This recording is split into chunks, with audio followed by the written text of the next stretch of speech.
Hello and welcome to Fast Break Bets for May 4th. How is everyone doing today? Interesting game in the association. I'm not going to lie. My old ass only saw one game last night because I fell asleep on my couch. So our special guest, Bryce from the INET Sports Pod, he'll have to break down that game from last night. But I did watch the Cleveland Cavaliers against the Orlando Magic. Interesting game. Props to you. You hit the Magic team total over last night. Great call from you. Tell us, what did you think of that game? Yeah, man. Cleveland. I thought Cleveland when they came out that third quarter and they jumped on the Magic immediately, and Magic were struggling to score. Really, the whole game. I don't know what's going on with Mobley. I don't know what's going on with Truce, but Darius Garland and Mitchell were the only ones scoring. I think they had like 59 points, which was like the most ever by backcourt in NBA history, in NBA playoff history. And then the fourth quarter comes and Garland completely disappears, and Donovan Mitchell literally scored. I think it was all 18 fourth quarter points, and I think he scored the last like 22 or so going back into the third quarter. So he needed some help. They wasted a 50-point game from him. Magic forced Game 7 back in Cleveland. I really think all the pressure is on Cleveland right now because last time they were in Cleveland, Magic played them tough.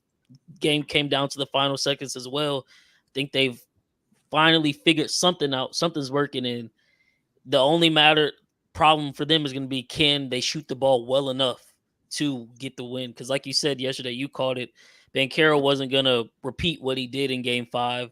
He wasn't necessarily on. Franz Wagner did carry the load heavy to start the game off.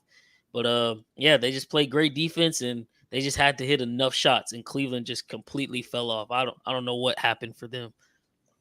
My three takeaways from the game, Bickerstaff is a worse coach than I thought. Like, some of these things he's trying to do, I literally have no clue. I'm from the mindset there's two people on the Magic that I don't want to beat us: Wagner and Banchero. Everyone else, look, if Suggs is hitting jump shots, Cole Anthony is hitting jump shots, so be it. But I don't want their guys to beat us. And I just don't understand why he wasn't constantly just blitzing them to force the other guys to make some shots. That's number one. Number two, Garland had one of the worst 90 seconds in NBA playoff history. He got the rebound, had the 10-second count where it turned the ball over. And then the very next play, he didn't box out. It was either Suggs or Anthony. I think it was Suggs on the weak side who had the easy rebound putback. I mean, that was just an awful 90 seconds from Garland, who I like. I'm a huge Darius Garland guy, but just a rough 90 seconds from him. And what is going on with Mitchell? He had that awkward jump shot where he landed on his right leg, kept his left foot extended up because he didn't want to lean on it, and he was visibly hurt. If Mitchell can't go, the Cavs are done. I don't see a world where the Cavs can win this game without Mitchell on Sunday. Do you? Oh no, he's literally 80% of their offense at this point in the series. They had a great game from Darius Garland besides the 90 seconds, like you mentioned, and that's also, I think, that kind of touches on your Bickerstaff point too, because it was Cole Anthony who went and got the putback, but the Cavs defense wasn't on one string together because Mitchell was actually guarding Anthony. He slides over to help when the ball swings. Then when the shot goes up, Garland doesn't drop down, but it's like, that's just team defense. Like, that's coaching. Yeah. You're supposed to be all connected. And I don't know what they got going on, but if Mitchell is out, it's no chance in hell. I don't think that the Cavaliers win that game. This just popped in my head. Spur of the moment. All these rumors about Philly wanting to add a quote unquote another star.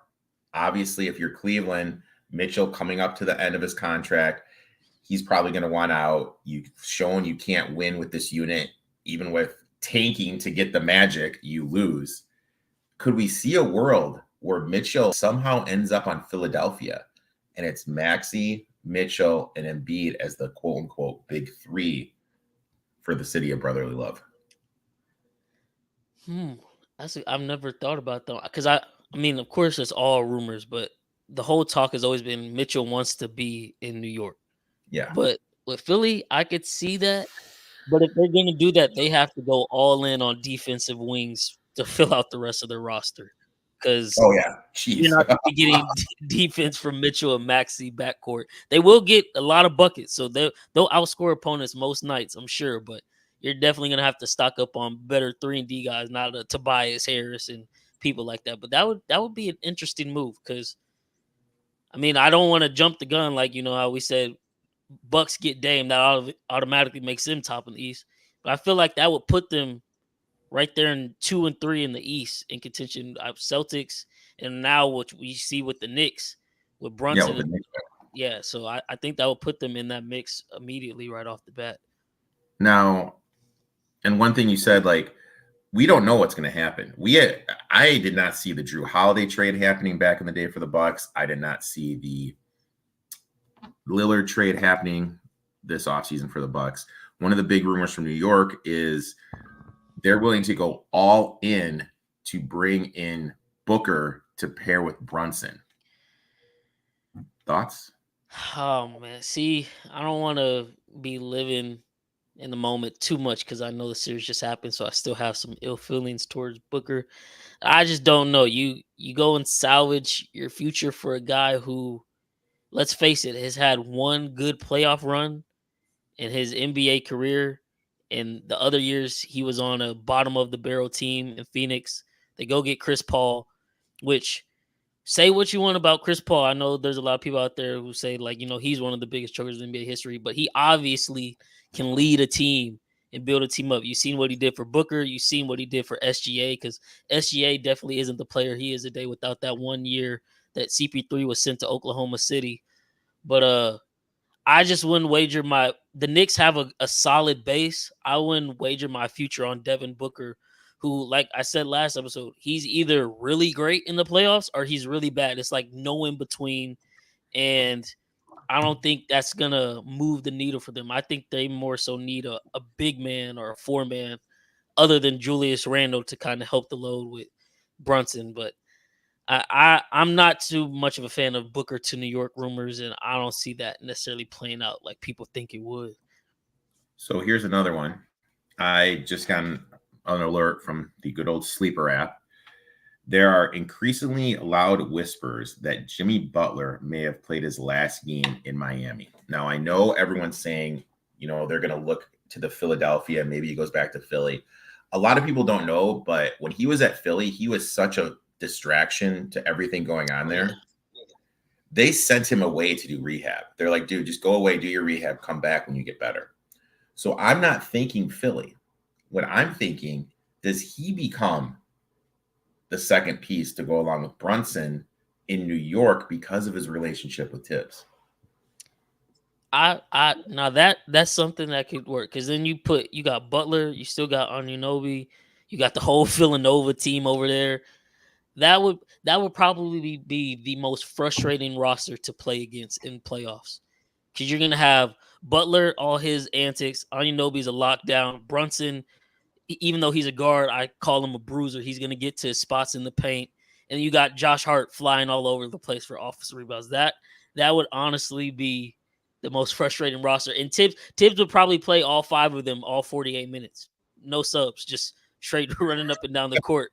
Just boom, that's it. Just go at it, guys. Just tell everyone else to sit down.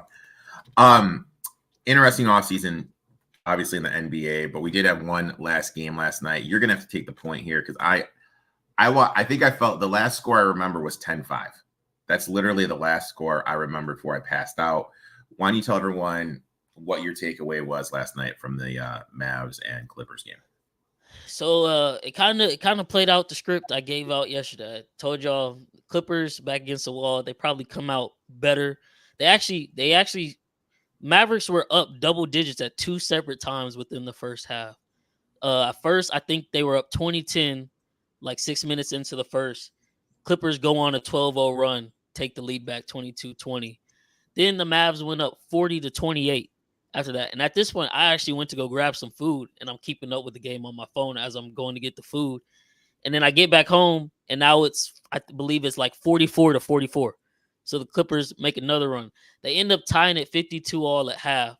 But the interesting thing where I was telling you guys, like, if depending on how the game goes, you might have a really good bet on Mavericks second half, which the spread ended up being -6. They cleared it easily. But at the end of the first half, Luka had 15 points, I believe, but he was 0 for 7 from 3.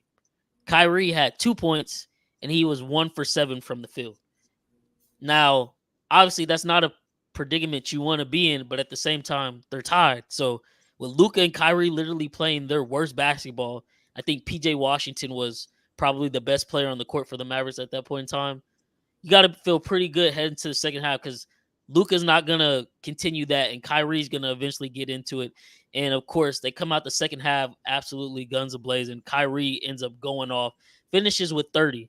So a lot of these games I've noticed this series, Kyrie is in it the first half with less than 5 points or so, and then second half he just kind of hits a switch. And then an interesting fact they brought up on the broadcast that I didn't even know. Did you know Kyrie is now 13-0 in elimination games in the NBA playoffs in his history? I did not know that. Yeah, he's so if you ever get the Mavericks in a chance to finish the series and it got Kyrie right now, go ahead and throw the house on that. But yeah, Mavericks just jumped on them second half, and James Harden, Paul George, all the normal sayings like playoff P, James Harden choking in the playoffs, they were shooting tour dates, all that came to fruition, and Dallas just completely dominated. The momentum got behind them, crowd was into it. Kyrie couldn't miss, and all the role players were doing exactly what they needed to do. Gafford had, besides in the first quarter, Gafford had 2 really stupid fouls that got him put on the bench for that quarter. Besides that, Gafford had some really solid minutes versus Zubac. Lively was all over the place, getting rebounds, getting tips, and stuff like that. And Dallas takes it in 6, like I called a couple weeks ago. And Yeah. now they're on to OKC. They don't really get a rest, but Luka did look good. Like his knee didn't look like it was bothering him too much. He looked much more fluid yesterday. Like I said, Kyrie, once he's in his groove, it's kind of like I think we said it when you were on the pod with us. He might be the most skilled person with the basketball ever when you consider he's probably like 6'2", maybe, but he can finish around the rim on anybody. He can shoot the jumper. He's got one of the best handles in NBA history. So I'm looking at the comment. Is it lock of the series? Is a bad Nas Reed over. He is solid during the Suns, but the Nas 2 World game is still to come, and it's going to come. I was actually looking at playing some Nas Reed stuff just I was because, too. but I couldn't do it. He wasn't here for last series. I think he's going to be a big thing. I am definitely going to look because I think that's one thing that we're going to see is we're going to see a lot of Nas Reed, and they're going to run different bigs at Joker. Before we get into the game, the one question I want to ask you is we all have this huge perception that Ty Lue's is a good coach. Now, as you pointed out yesterday, the Mavs have dominated the third quarter, and third quarter is all about adjustments. Are we overvaluing Ty Lue as a coach because of the historic 3-1 comeback when he coached the Cavs against the Warriors a couple years back? I definitely think we are a little bit. Like I still like Ty Lue as a coach. I would argue he's still top 5 within the NBA coaching trees today. But I think he does get a lot. Like his career has kind of been living off of that because with the Clippers, his tenure, I know there's been, of course, obviously all the injuries, Kawhi, PG, Harden, whatever you want to call it. But at the end of the day, they just have not gotten the job done, and they've been nowhere close to getting the job done. Besides the 1 year they made the conference finals in 21 versus the Suns, but Kawhi goes out. I don't know because we heard the rumors yesterday that the Lakers he's on their list, and then it comes out right after that the Clippers are looking to extend him. So I really feel like, and Ballmer's definitely got the money to do it. He's one of the richest Oh my owners gosh. in the league. They might have to enter not a rebuild but a semi quasi restructure. Like these pieces all together do not work. Like we've seen it. It's been 5 years now, basically. They Mhm. got the Kawhi trade in the 2019 season to start that one, and it has not come to fruition at all. So, like, you have to try something new, and that might also need to be coached. Might need to be, hey, can we trade Kawhi PG for anything? Like, can we get younger? Can we get better? Because at the end of the day, every season it's gonna be either Kawhi is injured or Paul George is injured. When it gets to the Yeah. playoffs, somebody's gonna have a playoff dud. Like they're not gonna play like themselves how they did in the regular season, and it's like clockwork. And my favorite thing that I say in my podcast is the definition of insanity. You're gonna do the same thing over and over, expecting different results, and it's just not gonna work. You've had the same results for 5 years. Change something up. You're going into a new arena. Don't bring these same vibes into that new arena. Start fresh somehow, some way. I was talking to one of my friends this morning, and the comment he made that was really interesting. Mavericks are the better team. Clippers have the better players. And that kind of was like, you know what? That kind of sums it up in the nutshell. And you mentioned like a quote unquote soft rebuild. We talked about it yesterday. George and Harden are pick and roll players. Leonard's an ISO player. So those really don't work hand in hand together. You need kind of everyone that can Harden and George create on their own? Yeah, of course they can. But Kawhi won't do the pick and roll for whatever reason it is. You kind of need someone that can do the pick and roll. Kawhi is obviously getting up there in age and isn't quite what he used to be. Do you think they could move Kawhi? I was really thinking about that once they lost yesterday, and I was just like, I don't know who would take Kawhi at this point in his career. Because, like I said, it's a given. Like, I don't want to sound like terrible about it, because it's not necessarily his fault, but it's a given he's gonna get injured throughout the year at some point. Yeah. This was one of his healthier years for sure, but when it comes down to it, playoff time, I said it, which was one of the main reasons I picked the Mavs, even though I thought the Mavs would beat him with Kawhi. I was saying like he was questionable to start the series because he had knee inflammation. I literally said on the pod, they're gonna rest him one game, then they're gonna bring him back, and then he's gonna be out the rest of the series because the knee is gonna flame right back up, and then he's gonna be out. Like it just happens every year. And so I'm like, who wants to really take a risk on doing that? I don't know, but And it's an another thing interesting with point to make. the other thing with Kawhi is if I'm Kawhi right now, I got my 3 ships. Okay. I got my 2 in San Antonio. I got 1 with the Raptors. He doesn't seem like he's concerned with wanting to be considered one of the all-time greats. He lives in San Diego. He takes a chopper up game days into practice. I wouldn't want to leave that at all. If I'm Kawhi, this is the perfect scenario because probably no other team's going to let me do that. But if I'm the Clippers, I'm seriously going to consider it. And if the package comes up, I would definitely look to make that move. Let's jump into the game right now. We got 1 game today. Obviously, my Bucks couldn't get it done, so no Game 7 for Milwaukee today. So we only have the Nuggets hosting the Timberwolves. And you know what? I don't know what your favorite beer is, my friend. My favorite beer is Miller Lite, so we'll have a beer bet on our first bet because we're going head-to-head. I like the Nuggets. You like the Timberwolves. Why don't you lead off why you like the Timberwolves, my friend? Yeah, man. So, like I said, I had to eat crow because I like Anthony Edwards. I thought the Timberwolves had a good team. Obviously, they had the best defensive team in the league this year. They have Rudy Gobert, who's probably going to win his 4th Defensive Player of the Year, even though I kind of disagree with that. But hey, it is what it is.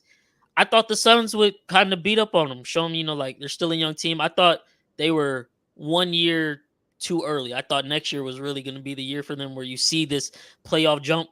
But I watched every second of that series, all 4 games, and that team is complete from head to toe. I've always liked Mike Conley as a point guard back to his Memphis Grizzlies days, even back in Ohio State when he helped lead them to the championship with Odin. He's left-handed. I'm left-handed too, so that's another reason. But he's just a solid point guard that's gonna help lead the team, keep everything calm down in the heat of the moment. Anthony Edwards, budding star in the making. They have great 3-and-D pieces in Jaden McDaniels, Nickeil Alexander-Walker, Karl Anthony Towns. I think this last week of rest has done really good for him and his knee after getting back into playing shape a little bit in that series, and now you get to rest, kind of do some more regenerative rehab for that.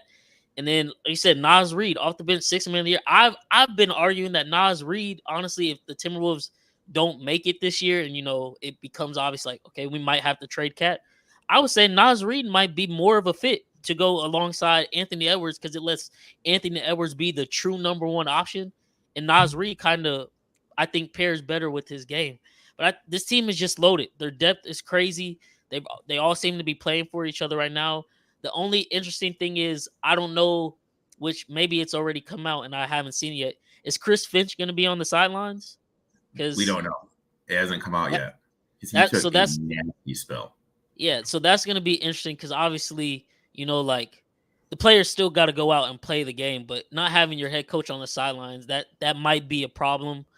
But I mean, hey, this is, I think this team is really complete, and I think they might really make a run for the final. Like, it's open for them this year. I didn't think it was, but it is more than open. If they can get through the Nuggets, I think OKC and Dallas are no match for them because of the size disparity.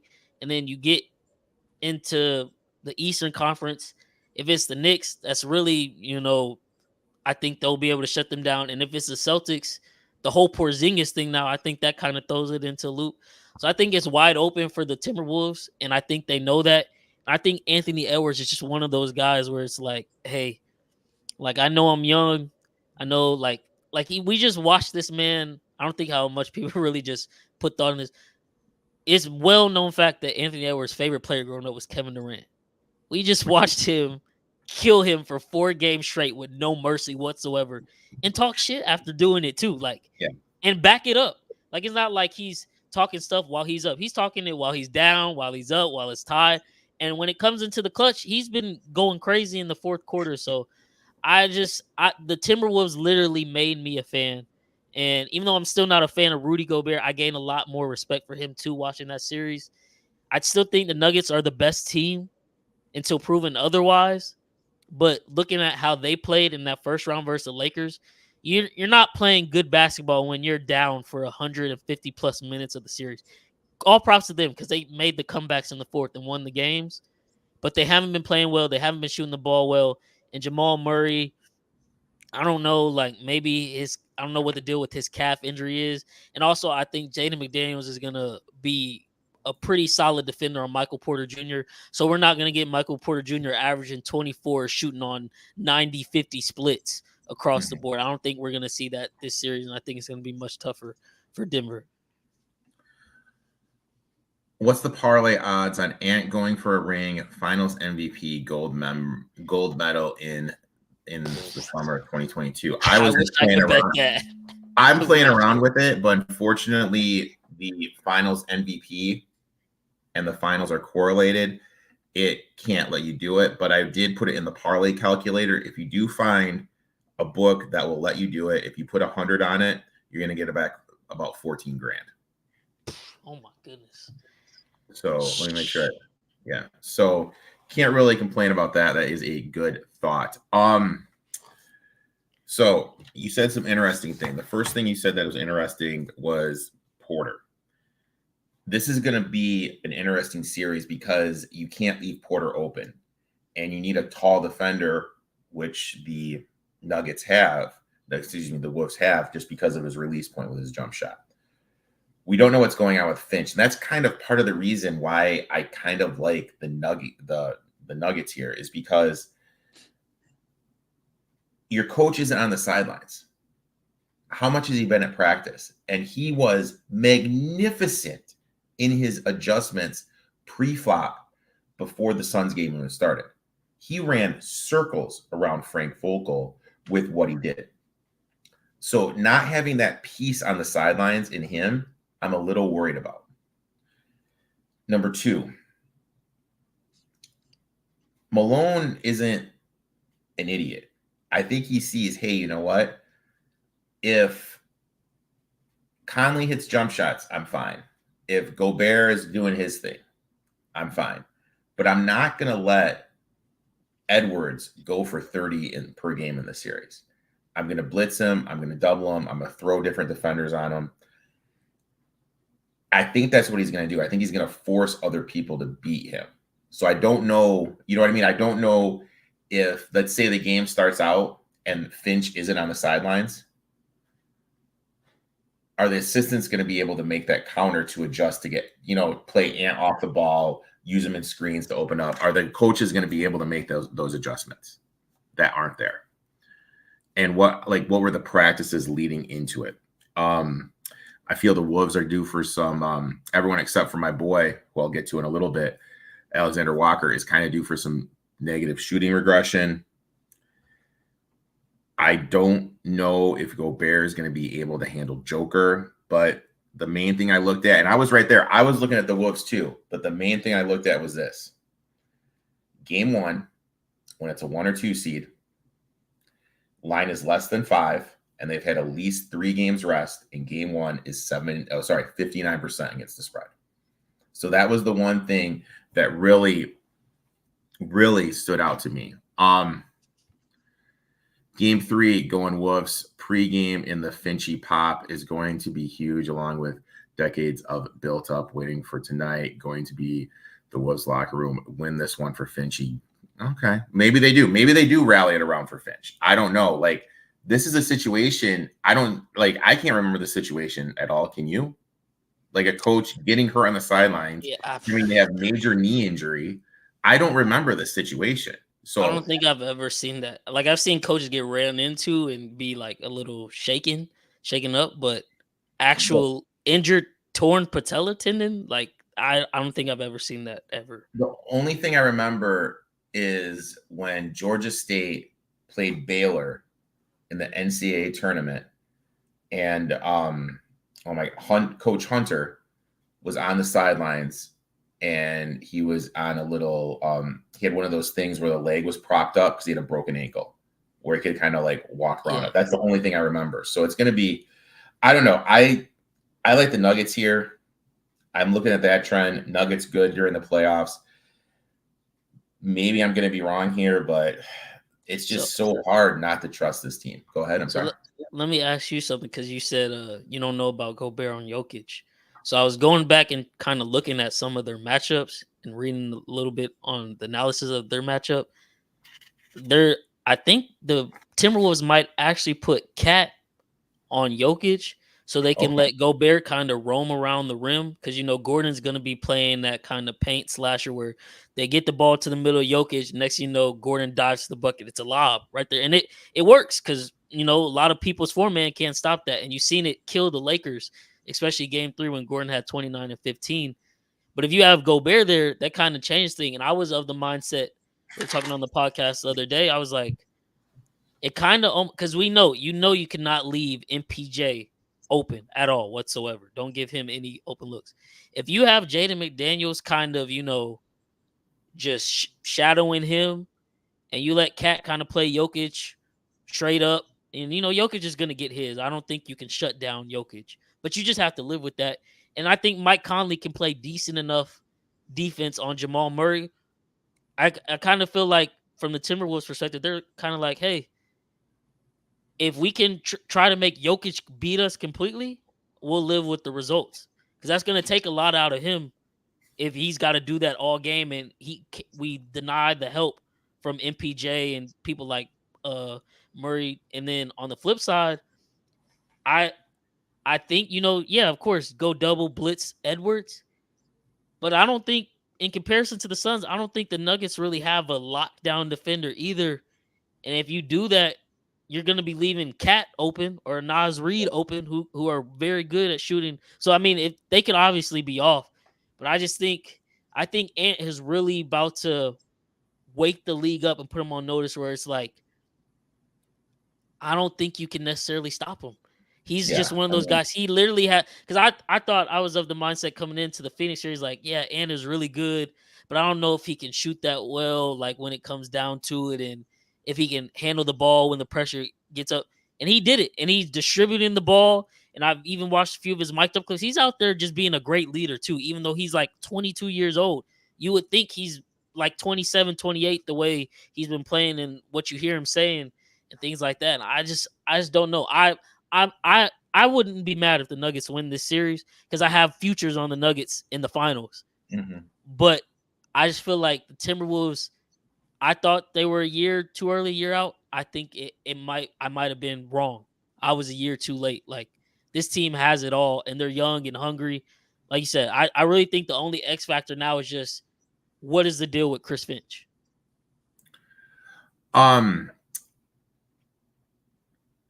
I am upset with myself because when you and I talked at the beginning of the season, I was all in on the Thunder. But when looking back, I have always said that the Timberwolves should build around Ant, and I should have saw this coming. So I'm a little bit disappointed with myself.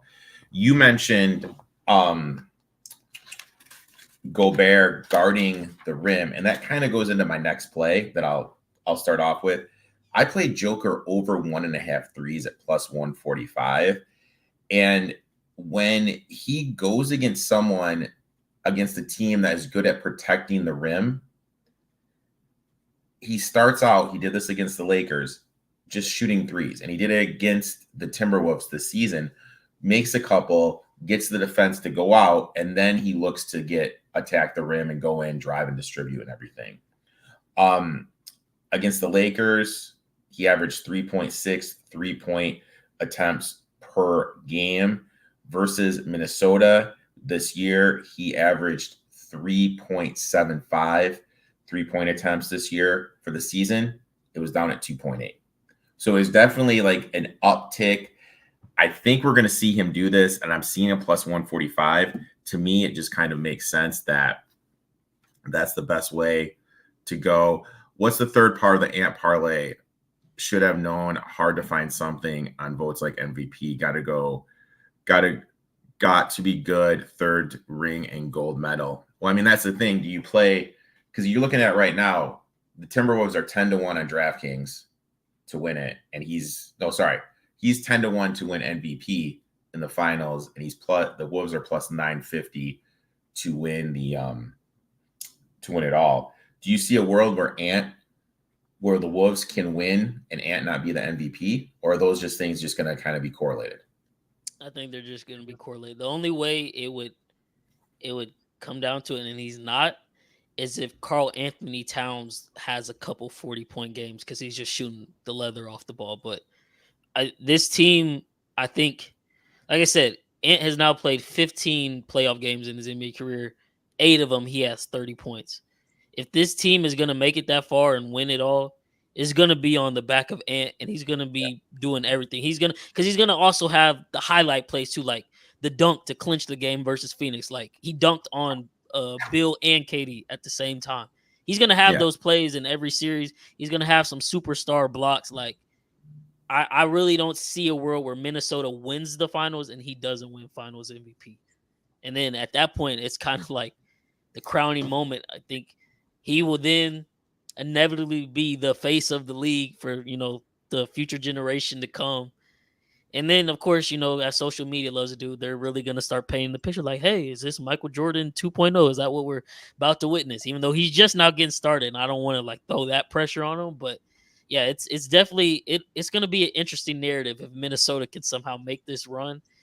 And what we're saying we think he will do, if that all happens, it's going to be a fun NBA offseason to talk basketball. I mean, maybe if you can find MVP for next year. If you find a book that has MVP for next year, maybe that could be the third leg. Gold medal, MVP conference, MVP finals, and then MVP next year. Maybe that would be a third leg. I guess right now, I don't see it. Can you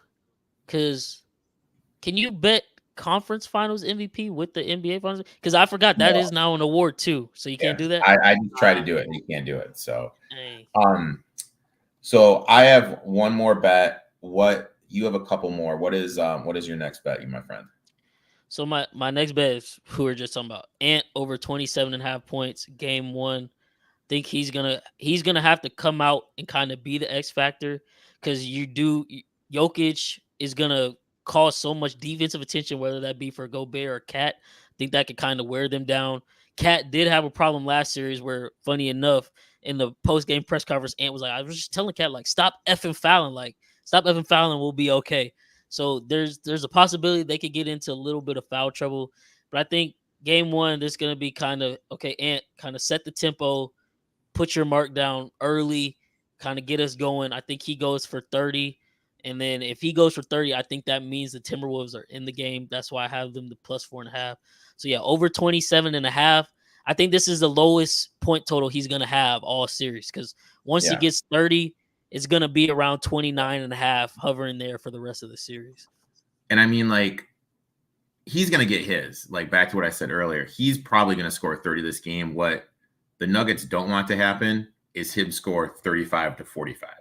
Yeah. You know what I mean? Like he's going to get his. He's going to be able to go off. The Nuggets have to make sure they limit what he does and not have that 35-40 game. But hitting this prop over, I can definitely see. And one of them I'll probably look to add a little bit later. Seeing how effective the Wolves can limit his non-Murray assist, he's getting those. If they are limiting him getting the others involved, it's the Wolves. Okay. All right. My next bet, and this is kind of how I see this series playing out, and it's something I hopped on during the last series. Alexander Walker is the guy that does nothing in the regular season, and come playoff time, because everything he can do, he's going to be playing 30 minutes. I think because of the defense he can do on Murray, get in his face, make him uncomfortable, he's going to be playing a lot more like we saw in the first round series against the Suns. Regular season, he only played 23.4 minutes.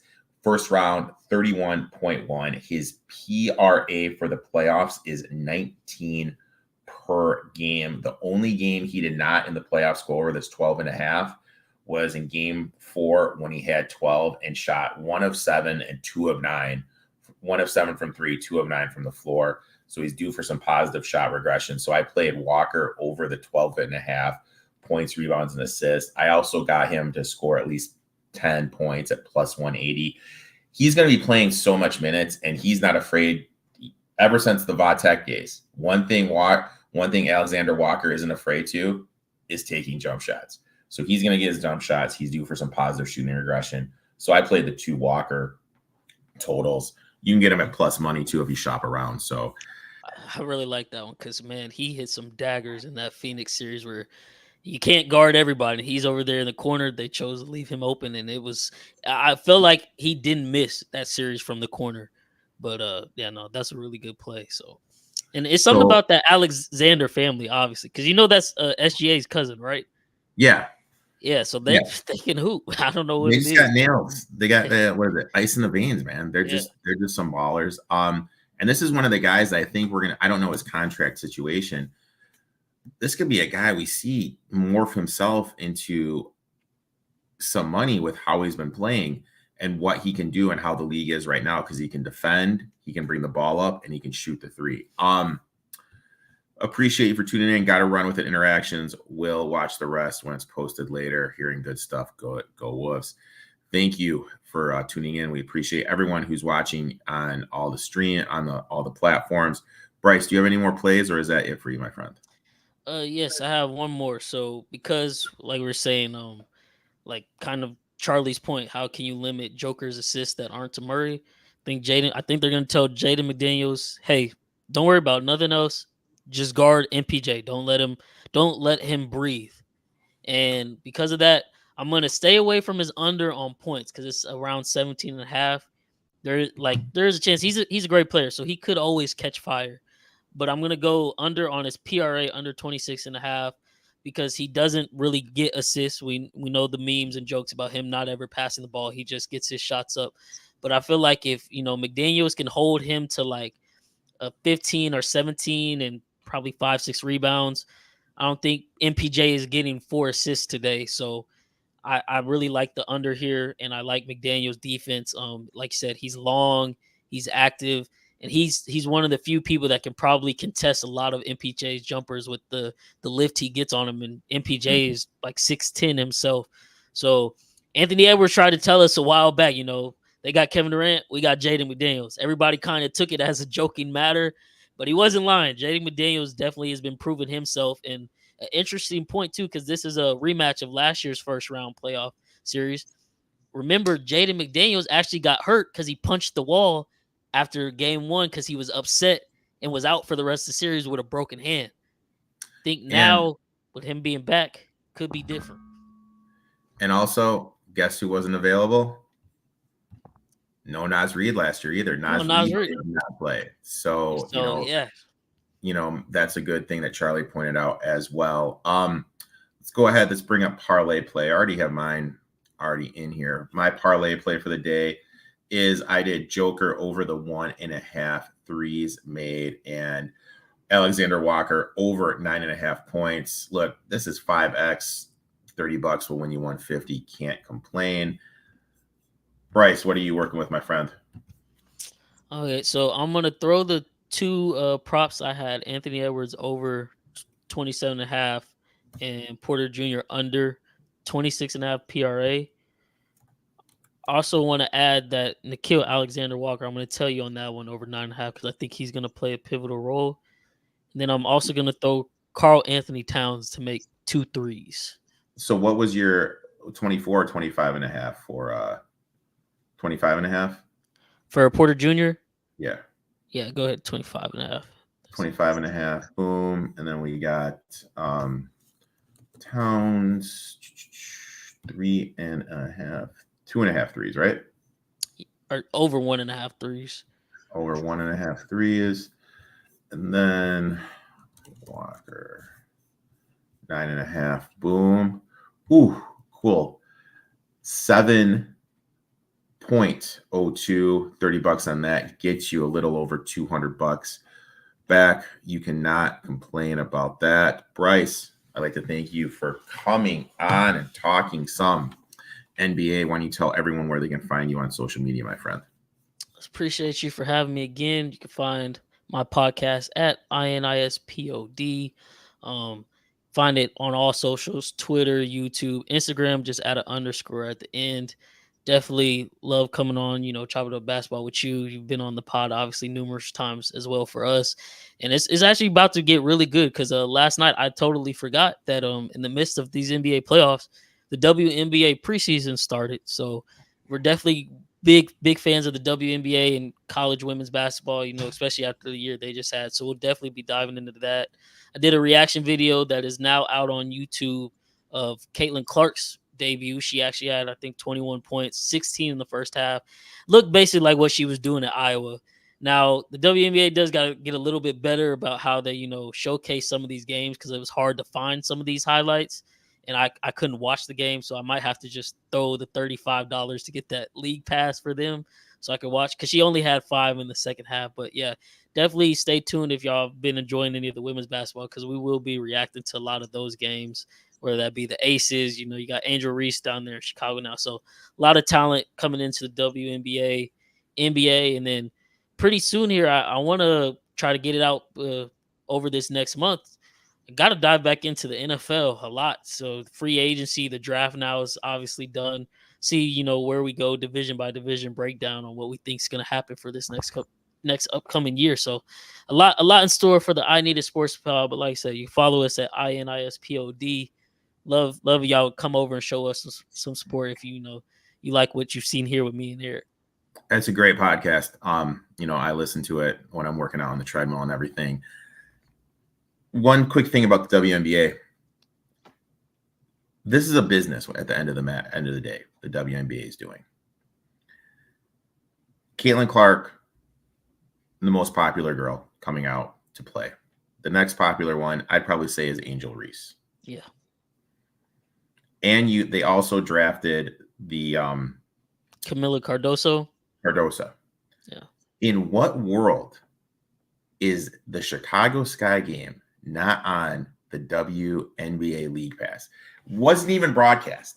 You want to talk about fumbling? That is a huge fumble. Literally. Now, look, I live in Chicago. I'm, Caleb Williams this. They should be pumping out Angel Reese like no other. This is like, it's going up right now, the popularity of the women's game, and rightfully so. And you have someone like Angel Reese, and just the limitation, not the limitations, just the half-assing of the promotion by the literally Chicago is just utterly embarrassing. It's just terrible. You look what the Fever's doing. Now, granted, the Bulls aren't in the playoffs, but we have 2 Major League Baseball teams here.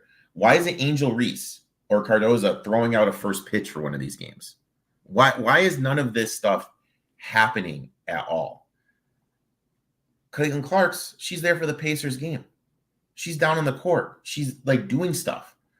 Why aren't the Sky doing any of this with Cardoza and Angel Reese? You have probably Cardoza's probably top maybe 4 after the girl from Stanford, maybe the 4th most popular one in the draft.